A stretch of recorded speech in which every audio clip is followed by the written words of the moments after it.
تقدیر اور تدبیر کا تعلق، تقدیر اور تدبیر کا جھگڑا، تقدیر اور تدبیر کا تنازع بڑا پرانا ہے، اور اس مبحث کے، اس کانفلکٹ کے، اس تنازع کے اثرات نے قوموں کو بنایا بھی ہے اور قوموں کو بگاڑا اور تباہ بھی کیا ہے۔ حضرت علامہ نے جب مسلمان برصغیر کے احوال کو دیکھا تو انہوں نے جو ایک بڑی بیماری اس قوم کی تشخیص جس کی وہ یہ ہے کہ یہ لوگ یہاں کے خطے کے مسلمان بالعموم اور عالم اسلام پورا ہی، لیکن علامہ کا جو مخاطب امیجیٹ طبقہ تھا، جو لوگ تھے، ظاہر وہ مسلمان برصغیر تھے، تو یہ لوگ عمل سے عاری ہو چکے ہیں، بے عمل ہو چکے ہیں، اور اس بے عملی کے پیچھے جو بڑے اسباب ہیں ان میں سے ایک سبب تصور تقدیر بھی ہے، مسخ شدہ تصور تقدیر، جو غلامی کو جواز فراہم کرتا ہے، بے عملی کو جواز فراہم کرتا ہے۔ تو علامہ نے، حضرت علامہ اقبال نے اس تصور تقدیر کو کریکٹ کرنے کے لیے کئی جگہوں پہ کلام کیا ہے۔ اپنی کتاب ریکنسٹرکشن کے اندر بھی اس پہ بات کی ہے، اپنی شاعری کے اندر بھی کیا، لیکن یہاں ہم جاوید نامہ سے ایک مختصر سا علامہ کا مکالمہ آپ کے سامنے رکھ رہے ہیں، جہاں علامہ ایک بڑے ہی نادر انداز کے ساتھ اس الجھن سے اپنی قوم کو نکالتے ہیں۔ جب وہ فلک مریخ پہ پہنچتے ہیں تو وہاں کا ایک آئیڈیل سٹی ہے مرغدین، جس کی وہ سیر کرتے ہیں اور اس کے معاملات دیکھتے ہیں۔ اس پہ ہم اپنی بات بڑی ڈیٹیل کے ساتھ، جہاں علامہ کی پولیٹیکل فلسفی کو ہم نے ڈسکس کیا ہے، وہاں ہم نے بڑی ڈیٹیل کے ساتھ اس پر بات کی ہے۔ تو جب مرغدین میں دیکھتے ہیں وہاں کوئی کسی کا محتاج نہیں ہے، کوئی مسئلہ نہیں ہے کسی شخص کو، تو علامہ پوچھتے ہیں، جو وہاں کا ایک بہت بڑا دانشمند ہوتا ہے جس کو علامہ حکیم مریخی کہتے ہیں، کہ یہاں کا کیسا معاملات ہیں، کیسا یہ شہر ہے؟ تو وہ کہتا ہے کس دریں جا سائل و محروم نیست، عبد و مولا حاکم و محکوم نیست۔ کہتے ہیں کہ یہ ایک ایسا شہر ہے، یہاں کوئی شخص سائل نہیں ہے، کوئی شخص محروم نہیں ہے، کوئی آقا نہیں ہے، کوئی غلام نہیں ہے۔ تو جب علامہ یہ سنتے ہیں تو علامہ کو بڑی حیرت ہوتی ہے، کیونکہ وہ تو زمینی ماحول کے عادی ہیں۔ تو علامہ فوراً جواب دیتے ہیں، سائل و محروم تقدیر حق است، حاکم و محکوم تقدیر حق است، جز خدا کس خالق تقدیر نیست، چارہ تقدیر از تدبیر نیست۔ علامہ فرماتے ہیں کہ یہ سائل اور محروم تو اللہ کی تقدیر کے ساتھ ہے، حاکم و محکوم تو تقدیر کے تحت بنا ہوا ہے۔ تو جو چیزیں تقدیر کے تحت بنی ہوئی ہیں ان کا انکار کیسے کیا جا سکتا ہے؟ نہ صرف انکار نہیں کیا جا سکتا بلکہ اس کا رد نہیں کیا جا سکتا۔ تقدیر کو تدبیر سے کیسے ٹالیں گے؟ یعنی وہی الجھن جس کا شکار علامہ کی پوری قوم تھی، اور اگر علامہ کے شکوہ کو پڑھیں اور اس سے پہلے حالی کے جواب شکوہ ہند کو پڑھیں اور حالی کی مسدس الطاف حسین حالی کی مسدس مد و جزر اسلام کو پڑھیں، تو یہ ساری پورا جو قومی نیریٹو ہمیں نظر آتا ہے، پوری ایک نسل ایک بات کرتی ہوئی چلی آتی ہے۔ وہ کیا ہے کہ جو کچھ ہم پہ مسلط ہے تقدیر کے تحت ہے، اور تدبیر اس کو نہیں ٹال سکتی، کیونکہ تدبیر تقدیر سے نہیں لڑ سکتی۔ تو علامہ کہہ رہے ہیں چارہ تقدیر از تدبیر نیست۔ اب اس کا جواب علامہ ہمیں دیتے ہیں حکیم مریخی کے ذریعے سے۔ حکیم مریخی جو ہے، یعنی جو مریخ کا فلسفر ہے، مریخ کا دانشمند ہے، جس کی دانش نے وہاں شہر مرغدین کو ممکن بنایا ہے، کریٹ کیا ہے، وہ جواب دیتا ہے۔ وہ کہتا ہے غرض یک تقدیر خوں گردد جگر، خواہ از حق حکم تقدیر دیگر۔ بھئی آپ تقدیر کا معنی سمجھے ہی نہیں۔ اگر آپ ایک تقدیر سے تنگ آ جائیں، اگر ایک تقدیر آپ کے جگر کو خوں کر دے،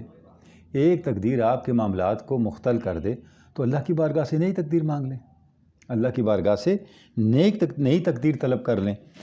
اگر اب دیکھیں کیسی بات علامہ نے کی ہے، یعنی جب علامہ اپنی سلجھن کو بیان کرتے ہیں کہ تقدیر کا حل تدبیر کیسے کرے، تو حکیم مریخی جواب دیتا ہے تقدیر کا حل اگر تدبیر نہیں کر سکتی، تقدیر کا حل تقدیر تو کر سکتی ہے، تو آپ اللہ کی بارگاہ سے نئی تقدیر کیوں نہیں مانگتے؟ آپ دیکھیں قرآن مجید، یمحو اللہ ما یشاء ویثبت وعندہ ام الکتاب، کہ اللہ ہی اپنے احکام میں سے، جاری احکام میں سے جس کو چاہے مٹا دیتا ہے، جس کو چاہے ثابت اور باقی رکھتا ہے، نافذ کر دیتا ہے۔ وجہ یہ ہے کہ وہ اوریجن، وہ ام الکتاب، وہ اصل کتاب جہاں سے تقدیریں اتر رہی ہیں، جہاں سے احکام اور اللہ کے امر اتر رہے ہیں، وہ اللہ کے پاس ہے۔ وہ اس پہ کسی کا کنٹرول نہیں اللہ کے علاوہ۔ تو اب علامہ اسی بات کو ایک بڑے یونیک پیرائے میں کہہ رہے ہیں کہ اللہ کی تقدیریں تو بے شمار ہیں، اگر ایک تقدیر سے تمہارا جگر خون ہو گیا ہے تو اللہ کی بارگاہ سے نہیں تقدیر مانگ لو۔ کیوں؟ تو اگر تقدیر نو خواہی روا است زاں کی تقدیرات حق لا انتہا است، اگر تو اللہ کی بارگاہ سے نئی تقدیر مانگے تو یہ غلط نہیں ہوگا، کیونکہ اللہ کی بارگاہ میں تقدیروں کی کمی نہیں ہے، اللہ کی تقدیریں لا انتہا ہے۔ اللہ کسی شے کے بارے میں بھی کوئی بھی امر جاری فرما سکتا ہے، لا تدری الا اللہ یحدث بعد ذلک امرا، آپ کو نہیں پتہ جس معاملے سے آپ دو چار ہیں اس کے بعد اگلے لمحے اس معاملے کے بارے میں اللہ کی طرف سے کیا امر اتر آئے، کیا اپرچونٹی پیدا ہو جائے، کیا امکان نکل آئے۔ آگے اس علمیہ کو بیان کرتے ہیں جس کو علامہ نے جواب شکوہ میں بھی بڑی ڈیٹیل سے بیان کیا ہوا ہے، فرماتے ہیں عرضیاں نقد خودی در باختند نقطۂ تقدیر را نشناختن، اہل زمین کا مسئلہ یہ ہے کہ وہ اپنی خودی کو ضائع کر چکے ہیں، وہ اپنی خودی کو کھو چکے ہیں، نتیجہ یہ ہے کہ وہ تقدیر کی حقیقت تک نہیں پہنچے۔ جب وہ اپنی خودی کو کھو چکے ہیں وہ جمادات و نباتات کی سطح پہ اتر چکے ہیں، انہیں اپنے منصب کا ہی احساس نہیں رہا، اور جو ذات خداوند نے، ذات حق نے انہیں جو مقام، جو تکریم عطا کی تھی، جو اپنے بارگاہ سے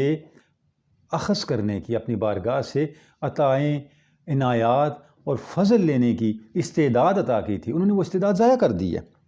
رمز باری کشب حرف مضمر است تو اگر دیگر شوی وہ دیگر است، فرماتے ہیں تقدیر کے اندر ایک راز چھپا ہوا ہے، راز یہ ہے جیسا تو ہے ویسی ہی تیری تقدیر ہے، اگر تو بدل جائے تو تیری تقدیر بدل جائے گی۔ تقدیر بالکل جبر کے اندر مجبور اور بند کر دینے کا نام نہیں ہے، ڈوب جا ذرا تقدیر کے گہرائیوں میں تو بھی، اسی جنگاہ سے بن کے میں تیغ بے نیام آیا۔ علامہ ایک دوسری جگہ فرما رہے ہیں، تو فرماتے ہیں تقدیر جو ہے وہ بالکل جبر کے قید خانے میں بند کر دینے کا نام نہیں ہے۔ تو کیا ہے خاک شو نظر ہوا سازت ترا سنگ شو بر شیشہ اندازت ترا، فرماتے ہیں اگر تو خاک بن جائے تو ہوا تجھے اڑاتی پھرے گی، لیکن اگر تو پتھر بن جائے،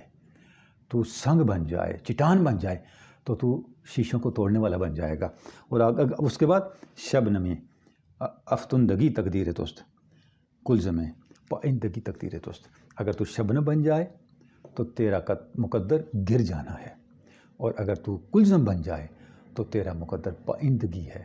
ابدیت ہے، بقا ہے، لا انتہائیت ہے، اور وہ وسعتیں ہیں جو ہر مسئلے کو، جو ہر مشکل کو اور ہر آنے والی جو ایڈورسٹی ہے اس کو اپنے اندر سمو کے گم کر دیتا ہے۔ تو یہ علامہ کا تصور ہے کہ ہم اپنی تدبیر کی محدودیت اور تنگ دامانی پہ مکتفی ہوتے ہوئے، اسی پہ اکتفا کرتے ہوئے مایوسیوں کی طرف نہ جائیں، بلکہ اللہ کی قدرت پہ بھروسہ کرتے ہوئے ایک تقدیر سے دوسری تقدیر کی طرف سفر کرنا سیکھیں، اور یہی علامہ کا جو خودی کے ارتقاء کا تصور ہے اس کی ایک جہت بھی ہے۔